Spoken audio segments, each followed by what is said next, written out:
poem from Kittery, Maine, on Sea Point Beach near Jerish Island, late June 2017.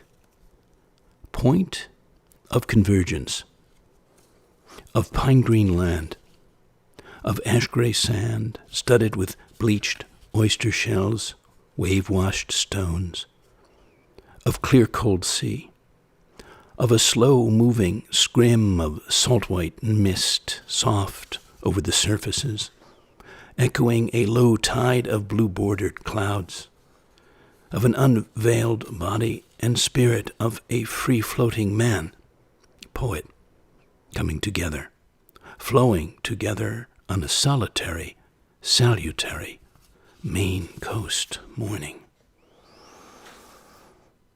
Welcome to the latest floating poetry broadcast, and thank you for leaning in to the 59th show in my ongoing weekly series, coming to you live from Owl's Head, Maine, from down east, midcoast, from the Granite coast, the Pine Tree State.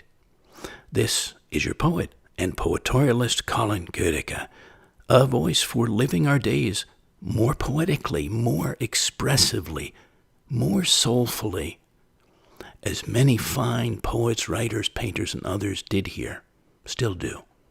Last week, we looked at the marvels of men and manhood, in all the goodness, resonance, nuance there. This week, since I'm here for a welcome while, body and soul, I thought we ought to take ourselves on a coast through it, from its poets and poetry to its land and seascapes, and other parts of its pure heart and spirit, from the overspilling stars to the wild calling loons. I had the pleasure of combing, think beach combing of a kind, for interesting cultural commentary, poetry, musings, and discoverings I and we could share on this bright blue-watered oasis. And may I dedicate this broadcast to my dear friends, Alan and Angela, who made this marvelous time and place, an inspirational space possible for me. Many, many thanks to them. So, a-coasting through Maine we go, and maybe, as we go, think about your fondest memories of Maine, if you have them. Back to childhood, maybe, many have, or adulthood, or both. What speaks to you about it? Speaks to different parts of you, your being. How has it been a valuable or vital or treasured part of your life? And what this show evokes during or after the broadcast, what feelings come up, would be interesting to see. And certainly feel free to share that with me at any point. So I thought we'd begin with a poem by John Updike, Claremont Hotel, Southwest Harbor, Maine. Click, clack, struck wicked thud, human exclamations, mannerly. Such are the sounds of croquet, carried by an idle breeze. Salt water just beyond is steely blue, bedecked by mooring balls and colored buoys, beneath a sky where tufts of cirrus hang like combings from a pampered moon-white dog. Vacation land, all bays and sails and trees. The lumbermen who rafted logs downstream, the fishermen whose slickers gleamed through storms, as did the struggling silver in their nets, impart, though dead, a hardness to this coast where mornings wickets on their vacant courts make with their shadows rhomboidal pairs of wings. Maine mountains, vestiges of Appalachians once mightier than Rockies, have balding tops like men, and crumbling sides that seek to fill the sea with scree and piles of giant building blocks for reassembly next aeon. Rocking on the Claremont porch in my fortuity and gazing past the croquet court and sail-filled too-blue bay and shoreline summer homes to pine-dark slopes that hide their hiking trails, I see a spot below the crest, a broad, gray, bare spot where I would like to be. Like very much, so much, a lightning crackle floods my chest with pain. The viewer, like the view, is wearing out. Thank you, John Updike. Here's one by Robert Bly. This is called Seeing the Eclipse in Maine. It started about noon on top of Mount Batty. We were all exclaiming. Someone had a cardboard and a pin, and we all cried out when the sun appeared in tiny form on the notebook cover. It was hard to believe. The high school teacher we'd met called it a pinhole camera. People in the Renaissance loved to do that. And when the moon had passed partly through, we saw on a rock underneath a fir tree. Dozens of crescents made the same way. Thousands. Even our straw hats produced a few as we moved them over the bare granite. We shared chocolate, and one man from Maine told a joke. Suns were everywhere at our feet. Thank you, Robert Bly. I cast into Wikipedia just for a dot of history that I might not have known. And I thought this was rather interesting. European contact with what is now called Maine may have started around 1200 CE, when Norwegians are believed to have interacted with the native Penobscot in present-day Hancock County, most likely through trade. If confirmed, this would make Maine the site of the earliest European landfall in the entire United States. And from thoughtco.com, Native American peoples have inhabited what is now Maine for 12,000 years, and 4 distinct tribes, the Maliseet, Micmac, Passamaquoddy, and Penobscot, lived here prior to European colonization, known collectively as the Wabanaki, or, quote, people of the Dawnland. The tribes built birch bark canoes, hunted fish, gathered berries, harvested clams, and traded with other Wabanaki. Today, each tribe has a reservation and government headquartered in Maine. Many of you, of course, would know about some of the, not just the history, but the ecology of the Gulf of Maine, which is, I didn't realize how rich it was or is, home to over 3,000 species of marine animals. It is one of the most important marine habitats in the world, and home to a wealth of marine life, from giant blue whales to microscopic plankton. It's a semi-enclosed sea that covers 36,000 square miles of ocean and runs along 7,500 miles of coastline from Nova Scotia, Canada, to Cape Cod, Massachusetts, bordered by 3 New England states. Water depths range from 0 to several hundred feet. The deepest is 1,200 feet in the Georges Basin. The Gulf has many dramatic underwater features, which are carved out by glaciers 10 to 20,000 years ago. I thought this was very interesting because I had spent time up in Alaska, where the tides, where I was in southeast Alaska, can be enormous, and you really have to know what you're doing. And this also has some of the greatest tide ranges in the world. In the southern Gulf, the range between high and low may be as low as 4 feet, but the Bay of Fundy has the highest in the world. The range there can be as great as 50 feet. How about that? How about that? Here's a poem by Louise Bogan, an evocation of the Maine coast. It's called Night.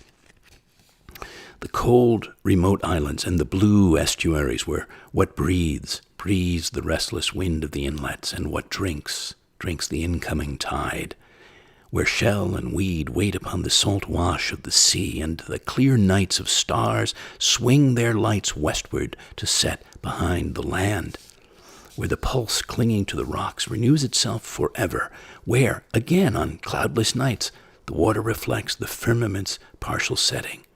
Oh, remember, in your narrowing, dark hours, that more things move than blood in the heart. Thank you, Louise Bogan. Well, as a plein air poet, in particular, obviously landscapes affect me greatly, landscape seascapes. And they do here. They have over time for me in Maine. This was in Lincolnville and out at the Young's Neck Preserves in October, a couple of years back. This poem happened as I was walking through the landscape, and it's called Over and Under. In the over story, hemlock and juniper, sweet fern and hardhack, alder and hackmatack, blueberry, butternut, chestnut, sumac, witch hazel, willow. In the understory, mushrooms and mosses, curling roots and glacial rocks, blown down trunks, soft flowing streams of pine needles, florets of lichen, dark-lived burrows. In the mid-story, eye-bright flashes of sun on jubilant lake water, seen through silhouetted skeins of light-bathing branches. This wild and free body of showing, telling stories. Some of us know what the different symbols of this state of Maine are. I actually share a couple, not all of them, there's a number of them, but the berry, of course, no surprise, the wild blueberry. The bird is the black-capped chickadee. The state cat, the Maine coon. The dessert, again, blueberry pie made with those wild Maine blueberries. The flower, a white pine cone and tassel. The mammal is state mammal, the moose, the crustacean, lobster, the state tree, the eastern white pine, and the state motto, Dorigo, I lead. I thought that was kind of fun. This was very interesting, and just on one other historical note for a moment, and then a couple of other curious facts. This was from Atlas Obscura, great site if you don't know about it, obsura.com, Atlas Obscura. Maine is widely known for its mottled red crustaceans and stony-faced lighthouses, as well as bucolic towns and the top-notch hiking. But before all of that, Maine was all about one thing: trains. As America industrialized in the 19th century, there was an insatiable demand to build and a hunger for lumber. Maine had plenty of it, and the state's rivers became swollen with the fallen bodies of pine and spruce, much of which was hauled by train. They did the heavy lifting to coastal hubs like Bangor and Ellsworth, and by 1924, there was enough railroad mileage in Maine to get from London's King Cross Station to Mosul, Iraq. That is absolutely wild, just to think about that. And over the years, some of the old cars were fashioned into eateries, but many were simply abandoned in the woods. Now, relics of Maine's railroad history are scattered in museums, restaurants, and more. So here were a couple of other things. This is from Mental Floss. A couple of other facts. The Acadia National Park's Cadillac Mountain is the highest point on the East Coast, named for Antoine Lomé de la Mothe, Sieur de Cadillac, for whom the car company is also named. 1,530 feet tall. It's the first place, by the way, to experience sunrise in the United States. So if you've been there, and maybe you've been there for the sunrise. The lobster yield in 2005, over 60 million pounds, and before that even higher, which is 90% of the U.S.'s lobster supply. I think they're rather challenged at the moment from what I've heard. I don't know the up-to-date story. I did not know, actually, that Maine used to be part of Massachusetts, and it was a province, and it spent decades after the American Revolution campaigning for independence, finally got their statehood in 1820. So how about that? And many of you know it's one of the coldest states of all, certainly one of the 10 coldest, famous for its harsh winters and chilly springs. The coldest ever in Big Black River was minus 50 degrees in 2009. So I was thinking of a couple of spots around Maine that at least speak to me or I've been to and enjoyed. You may know them. One is Monhegan Island. It's 12 nautical miles off the mainland, and it was designated a national natural landmark for its coastal and island flora back in time. And it started as a British fishing camp before it was settled through the Plymouth colony. And cod was harvested there, and the Gulf of Maine, and so on, and sent to Europe. But it's an incredible artist colony, and has been for a very long time, actually going back to the late 1800s, when many early members who went there and found inspiration were summer visitors, like Robert Henry, George Bellows, Edward Hopper, Rockwell Kent. If you've never been there, worth a visit. Great little museum as well, too. There's a note on the most beautiful towns in Maine, and they mentioned Bar Harbor, which is on the northern side of Mount Desert Island, and it looks one way to the waters of Frenchman Bay, where I spent time, and the other to Acadia National Park. Well, that also drew many landscape painters from the Hudson River School to work there in the in the 1850s. And I have a poem from Frenchman's Bay on the looking across from Sullivan, Maine, and it was staying at an old inn there, the Island View Inn, and it's called the Mise en Scène at the Island View Inn.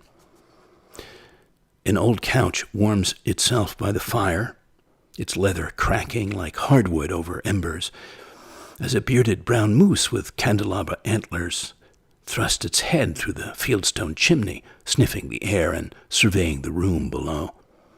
To the right, a window pictures the stacks of feather-bedding clouds.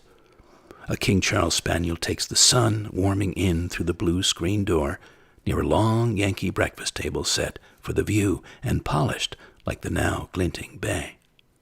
Far to the left sits a large jar of walking sticks that fan out like so many flowerless stems, with an out-of-time umbrella, black and matronly, nibbled by moths in 08 or 09, that breaks the pattern of whittled wood. Only the sound of the little brass clock ticking 12:30 above the still ship's bell counterpoints the silence. If you haven't heard the phrase down east, it's a term for parts of eastern coastal New England and Canada, particularly the U.S. state of Maine here, and Canada's maritime provinces.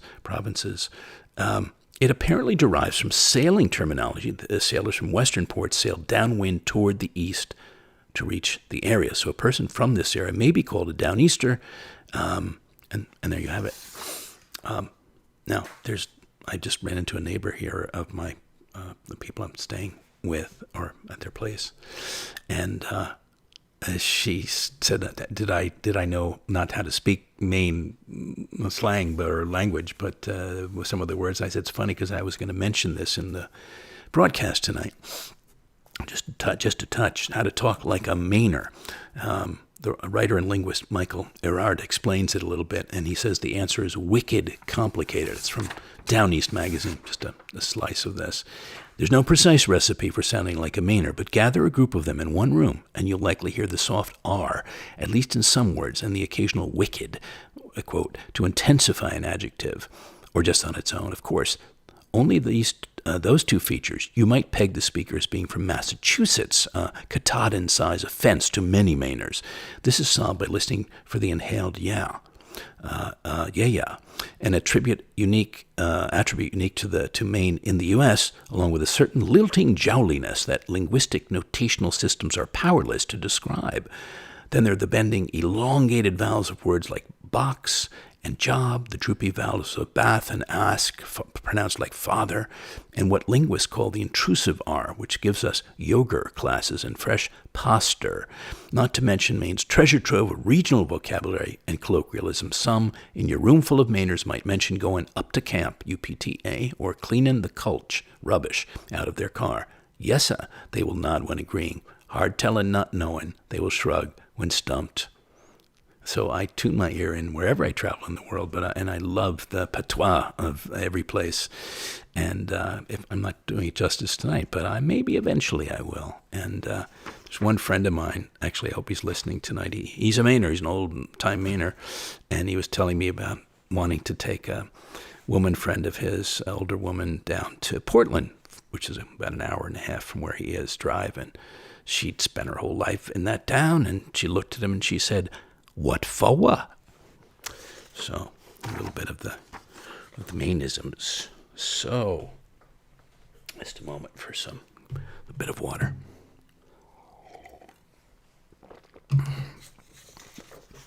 I don't know about you, but I do like maple syrup now and then, especially the great Maine maple syrup.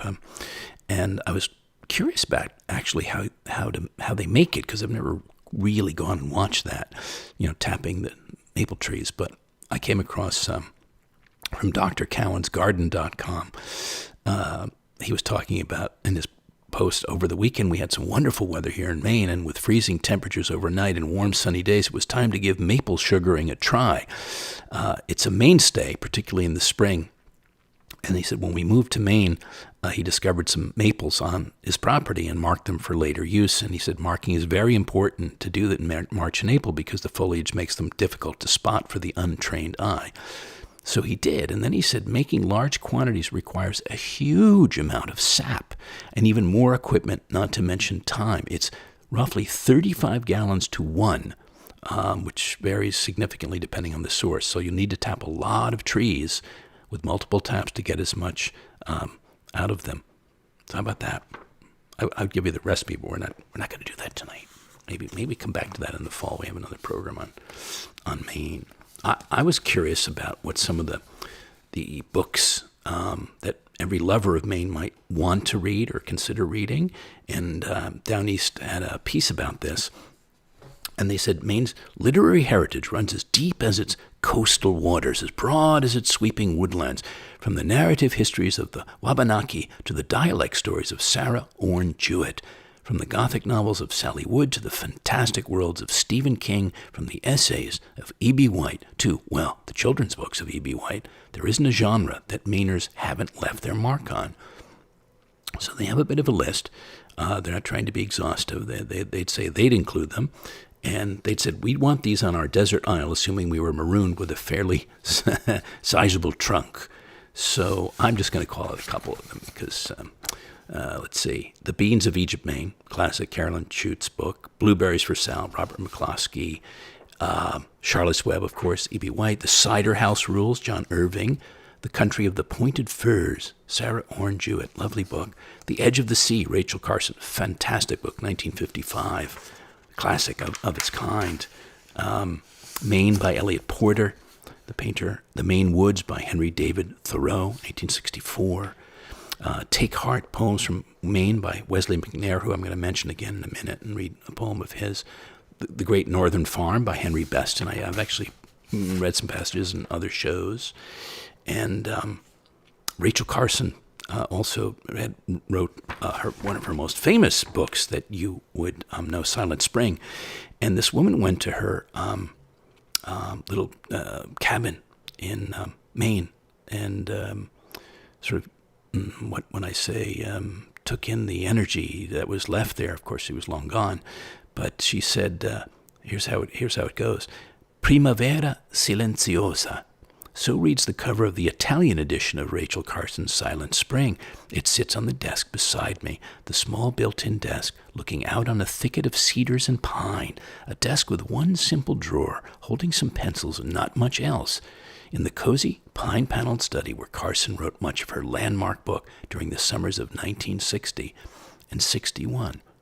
Primavera, a sing-song word evoking pasta with spring vegetables or something related to, quote, first. Prima, primary, first silence. Granted, it's a butchered interpretation, but first silence makes sense to me. The primacy of silence and its offspring, attentiveness and awe, has been the essence of my week here on the coast of Maine, staying in Rachel Carson's cabin. More than that, this silence, this attuned reverence, I've come to believe after reading her journals and soaking in her presence, is what fed Carson's scientific curiosity. Ultimately, it was her quiet hours here by the coast and in the piney woods that led her to become the fierce, paradigm-shifting voice for environmental activism that she became. It's from Orion magazine, by the way, in case you wanted to read more about that piece. I wanted to share one of John Gould's dispatches from Maine, and I don't know if we're going to have enough time to do that, so I might just put it aside for a moment. If we have time, I'll give it to you again. I'll give it to you.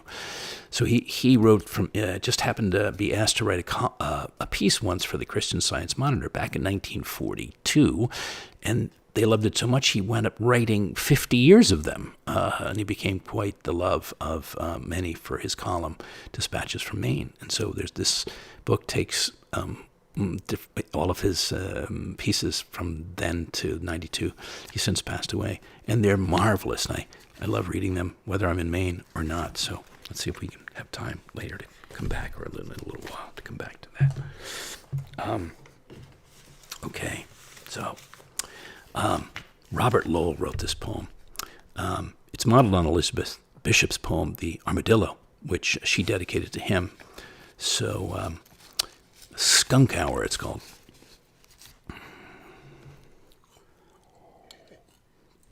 Robert Lowell's poem. A Nautilus Island's hermit, Eris, still lives through winter in her Spartan cottage. Her sheep still graze above the sea. Her son's a bishop. Her farmer is first selectman in our village. She's in her dotage. Thirsting for the hierarchic privacy of Queen Victoria's century, she buys up all the eyesores facing her shore and lets them fall. The season's ill. We've lost our summer millionaire who seemed to leap from an L.L. Bean catalog. His 9-knot yawl was auctioned off to lobstermen. A red fox stain covers Blue Hill. And now our fairy decorator brightens his shop for fall. His fishnets filled with orange cork, orange, his cobbler's bench and all. There is no money in his work. He'd rather marry. One dark night, my Tudor fort climbed the hill skull. I watched for love cars. Lights turned down. They lay together, hull to hull, where the graveyard shelves on the town. My mind's not right. The car radio bleats, love, oh, careless love. I hear my ill spirit sob in each blood cell as if my hand were at its throat. I myself am hell. Nobody's here. Only skunks that search in the moonlight for a bite to eat. They march on their souls up Main Street. White stripes, moonstruck eyes, red fire under the chalk-dry and spire of the Trinitarian Church. I stand on top of our back steps and breathe the rich air. A mother skunk with her column of kittens swills the garbage pail. She jabs her wedge head in a cup of sour cream, drops her ostrich tail, and will not scare. Thank you, Robert Lowell. When I was, one of the last times I was up this way, I was at a lovely painter's studio, Katie Wilson, and I looked, I really appreciated a number of her paintings, but there were these two gents from probably the turn, the 1900s, and they're derbies, and they were brothers, and very nattily dressed, but the country landscape of Maine is behind them. And as I looked at them, it was hanging on a barn door that was open to the sunlight, and this poem came into me, just like that. It's called The Relatives. They stand by old low windows, white barn doors, their charmed faces and figures, bowler hats and summer frocks bathed in the rainlight, looking out into the rooms of the roadside house where you live and paint them, pass seasons with them. Grandmother, great aunt, a pair of natty brothers and others from a graceful, bygone, but still fresh album of time.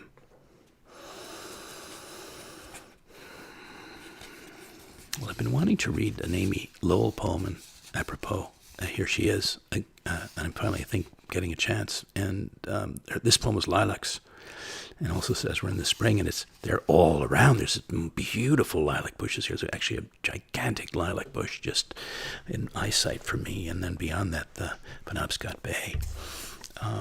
Lilacs, false blue, white, purple, color of lilac, your great puffs of flowers are everywhere in this, my New England. Among your heart-shaped leaves, orange orioles hop like music box birds and sing their little weak, soft songs.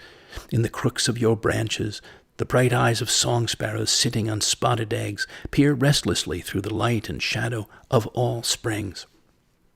Lilacs in dooryards, holding quiet conversations with an early moon. Lilacs watching a deserted house settling sideways into the grass of an old road. Lilacs wind-beaten, staggering under a lopsided shock of bloom above a cellar dug into a hill. You are everywhere. You were everywhere. You tapped the window when the preacher preached his sermon and ran along the road beside the boy going to school. You stood by the pasture bars to give the cows good milking. You persuaded the housewife that her dishpan was of silver and her husband an image of pure gold. You flaunted the fragrance of your blossoms through the wide doors of custom houses. You and sandalwood and tea, charging the noses of quill-driving clerks when a ship was in from China. You called to them, goose-quill men, May is a month for flitting, until they writhed on their high stools and wrote poetry on their letter sheets behind the propped-up ledgers. Paradoxical New England clerks, writing inventories and ledgers, reading the Song of Solomon at night. So many verses before bedtime because it was the Bible. The dead fed you amid the slant stones of graveyards. Pale ghosts who planted you came in the night-time and let their thin hair blow through your clustered stems. You are of the green sea and of the stone hills which reach a long distance. You are of elm-shaded streets with little shops where they sell kites and marbles. You are of great parks where everyone walks and nobody is at home. You cover the blind sides of greenhouses and lean over the top to say a hurry word through the glass to your friends, the grapes inside. Lilacs, false blue, white, purple, color of lilac, you have forgotten your eastern origin. The veiled women with eyes like panthers, the swollen, aggressive turbans of jeweled pashas. Now you are a very decent flower, a reticent flower, a curiously clear-cut, candid flower, standing beside clean doorways, friendly to a house cat and a pair of spectacles, making poetry out of a bit of moonlight and 100 or 2 sharp blossoms. Maine knows you, has for years and years. New Hampshire knows you, and Massachusetts, and Vermont. Cape Cod starts you along the beaches to Rhode Island. Connecticut takes you from a river to the sea. Thank you, Amy Lowell. That's quite beautiful. I'll have to read that again later. All right. More coasting. Sullivan, Maine, one more time, another time. Almost autumn morning. The painted balcony frames a series of scenes. A long rectangle of mussel blue bay, ruffled and still, with a small sailboat pointing south into green-scented woods, and floating pips tied to dangling lobster traps. Another rectangle contains thick slices of pine trunks and branches, resinous and needled, sunned and shaded, and a trowel of cocoa-powdered coastline. One triangle offers a roseless white trellis, an angel on a rock, and a second in a shallow bird bath splashing St. Francis. Another triangle glances down to a stony wedge of shore, a garnish of orange seaweed, and a solitary tern drifting with the ripples, pulling back above the frames. All sky, clouds, and more sky.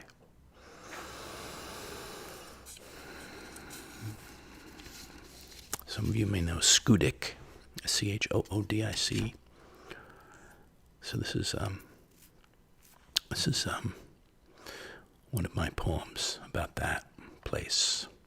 Foreground, smooth rocks, a caressing tide, a snow-breasted loon. Midground, a wide channel of feathered blue water. Background, a hopper lighthouse. Backdrop, a flat of pines, a bouldered jaw of ocean-bound land. Sound, the briny clang of an ancient bellboy. Goedecke. Well, next door to here is Rockland, and where I did a poet in residency a few autumns back. Actually, one of the best Indian summers they had said they had had in decades. I happened to be there. It was quite glorious, living on the harbor, right on over the harbor. And one night, this poem came into me. It's time for violet. I'm thinking of all the intense colors in their way here. So Bermuda has its own sort of tropical saturation. This is a different kind of intensity. It's not as necessarily, it's vivid, but in a different way. It's time for violet. Time to wash violet into the harbor waters, where the seals are silking below the cold, fading surface, and all the unsailed boats are pointing south at their moorings. Time to dial down the deep October sky. Take it from peacock to pastel blue. Dial up star points of pale green and yellow-white above the piers. Bring on the quick-winking lighthouse beacon. Slowly flow Davies gray and vine black onto the dusk descending canvas. Call it a midcoast night. And here's another of mine. This is on a waking on East Pond Road above Demerascata Lake, Nobleboro, Maine. It's called Then the Blueness. Out of the dissolving darkness, the arriving morning blueness, pale and ethereal, sussing out the shapes of the lake, the shorelines, the tall waking pines, and with it the throaty notes of loons, calling out on cue to a newly noble-burrowed day. And by the way, if you're interested, just a quick note about where I am. I'm in Owl's Head, as I'd mentioned at the very beginning. Well, it has a bit of a history. When Samuel de Champlain explored Owl's Head in 1605, the Abenaki Indians called it Bedabedek Point, meaning Cape of the Winds. And mariners would name it for the shape of the promontory, which they thought resembled the head of an owl. And you know what? It actually does. If you really look at it, you can see that. And they mentioned that in August 1940, the English composer Benjamin Britten completed his Diversions for Piano, Left Hand and Orchestra, Opus 21, while staying in Owl's Head, at the Owl's Head Inn. I'll have to go listen to that and wonder if anything will come up about the landscape in my beingness. So Wesley McNair, a Maine poet, I'd mentioned him for a moment earlier. He is often referred to as a, quote, poet of place. Actually, as I feel I am in many ways. He captures the ordinary lives of northern New Englanders while writing about family conflict and other autobiographical subjects. His poems often explore American dreams interwoven with family drama and public culture. He's lived for many years in Mercer, Maine. And in a review of his collection, The Ghost of You and Me, that was a 2006 collection, the writer Philip Levine admired his, quote, many skewed and irresistible characters who managed to get into odd situations for which there is only one remedy, to persevere. He strikes me as one of the great storytellers of contemporary poetry. So let me give you one of his poems, if I may. This is Small Towns Are Passing. Small towns are passing into the rear-view mirrors of our cars. The white houses are moving away, wrapping trees around themselves, and stores are taking their gas pumps down the street backwards. Just like that, whole families picnicking on their lawns tilt over the hill, and kids on bikes ride toward us off the horizon, leaving no trace of where they have gone. Signs turn back and start after them. Packs of mailboxes like dogs chase them around corner after corner.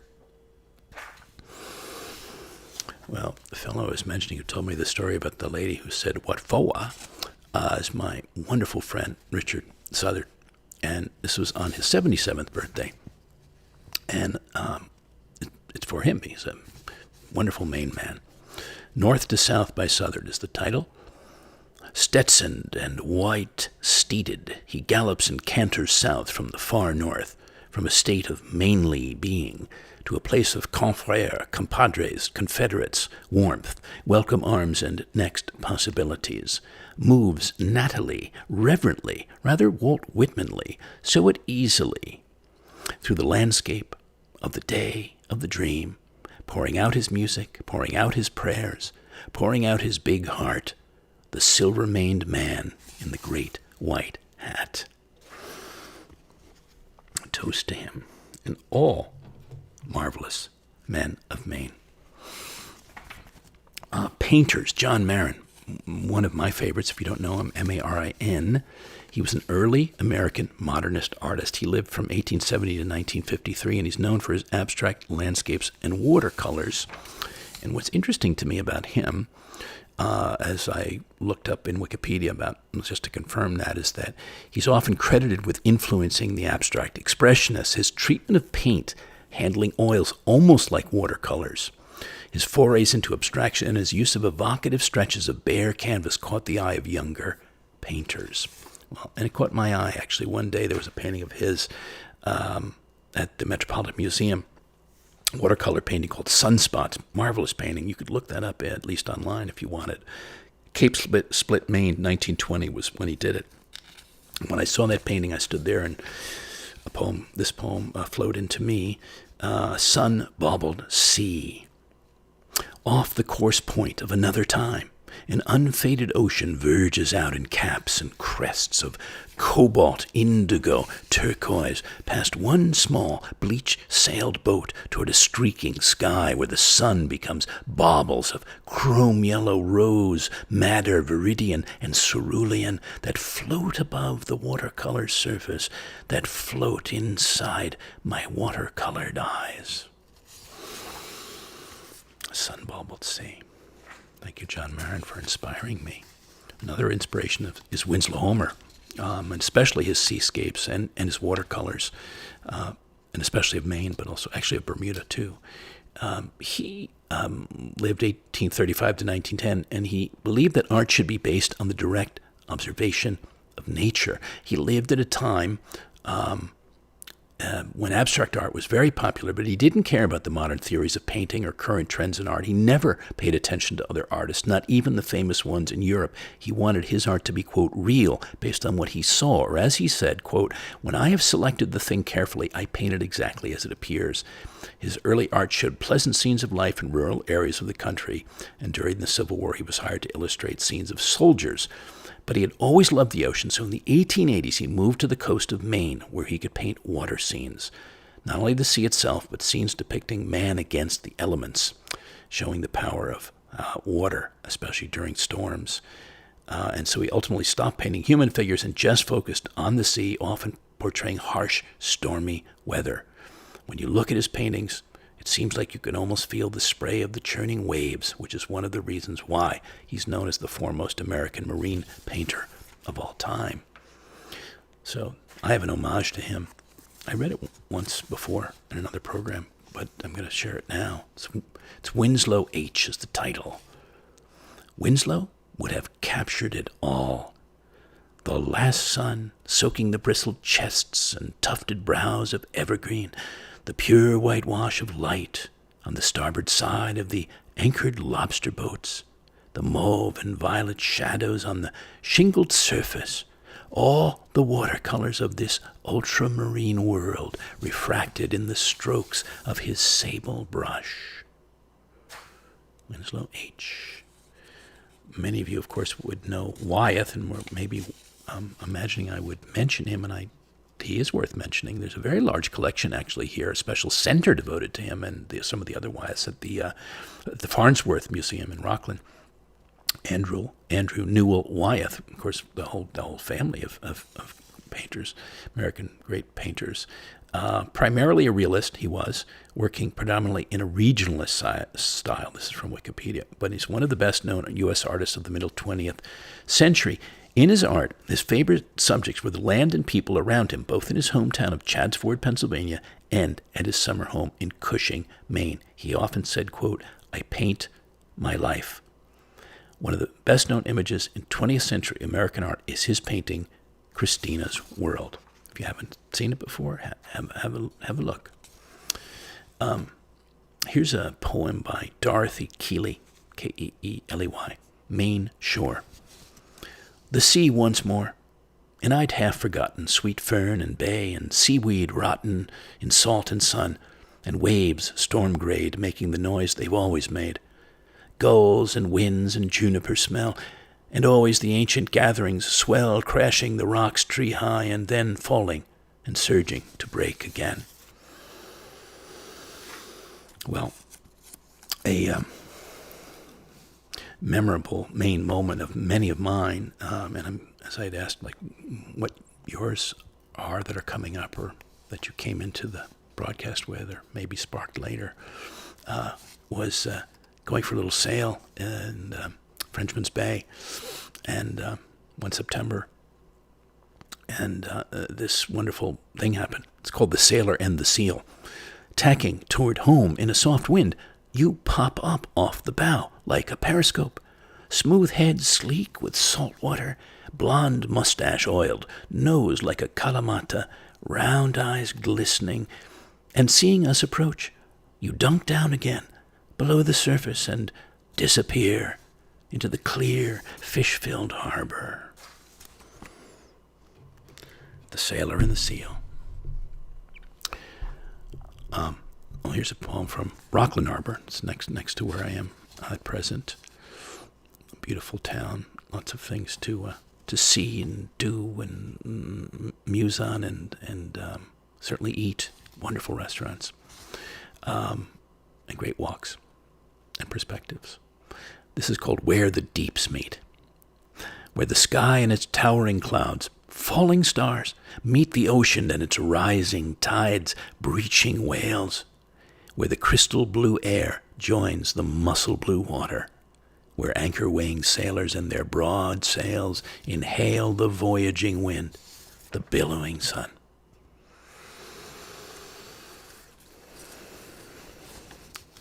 It's another Nobleboro, Maine poem. 532 is the title. Before first light, before color pours into the landscape, into the ponds and autumn trees, the sky and farmers' fields, before the herons take to their fishing, before the kettle begins to whistle in the wayside tea room. This is a poem as I was traveling south down midcoast Maine and near that tea room, another day, another time. And I dedicated this to my dear friends in Nobleboro, Richard and Deborah Lauren Lang. I'm looking forward to seeing while I'm up here. Sap Green is the poem. A field sunstruck with October afternoon light. A field of Wolf Con deepen corn, Fairfield porter color, sap green, stretching out to evergreen woods. A field suffused, almost electric in its vividness, in its charge of aliveness, on the day's passing canvas.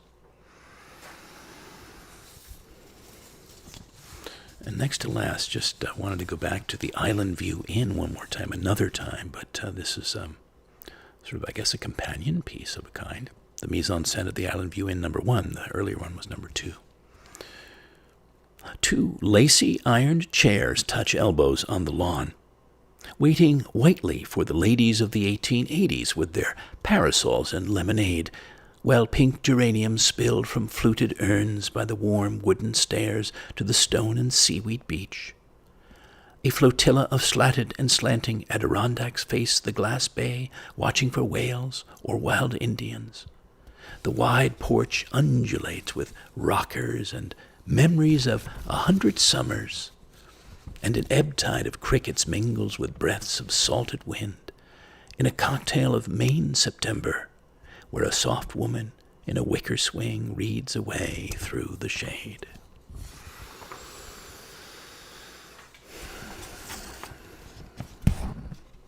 All right, well, this is our last for now, for Maine, for now. Late Night on Frenchman's Bay. 3 rings of moon pool out past the lichened pine. 2 loons call each other from their loneliness. A stage set of clouds, their backs to the footlights, echo the silhouettes of wooded points and porcupine islands, dark water, clouds, and trees holding the deep night stillness. Well, thank you again for listening in, floating in, feeling in. And thanks to those of you past and present enthusiasts lending beyond your enthusiasm, your kind financial support to these programs in my poetic arts that I put forth to nourish spirits, uplift hearts, and spur greater self-awareness, greater aliveness. If you do want to donate, you could do so anytime by PayPal or Venmo or directly through my site or by mail to me at P.O. Box 1032, Westerly, Rhode Island, 02891. As earlier, I'd be glad for another patron or two still to help underwrite the tools to create, for the wider world, a much-desired floating poetry filmcast series of short-form videos out in nature, en plein air. As for patrons who'd like to host me for up to a month or so, sometime this soon summer, fall, or winter, as their private poet in residence on their property to create a new flight of poetic art there and dedicate the outpouring to them, please reach out to discuss possibilities. I do have some openings. I'm ever ready to collaborate with simpatico fellow artists on projects from the musical to the theatrical, and with producers or directors seeking a poetic narrator. All my broadcast replays are online if you'd like to go back to any or ones you haven't heard yet. I hope you'll lean in again next week, or soon again. Until then, dear listeners, here's to drinking in the beauty, soul, and natural grace of rare places like Maine, beloved places in the world, wherever you have been or dream of going, that make your heart or body dance or sing or sigh. Goodbye for now, and good spirits.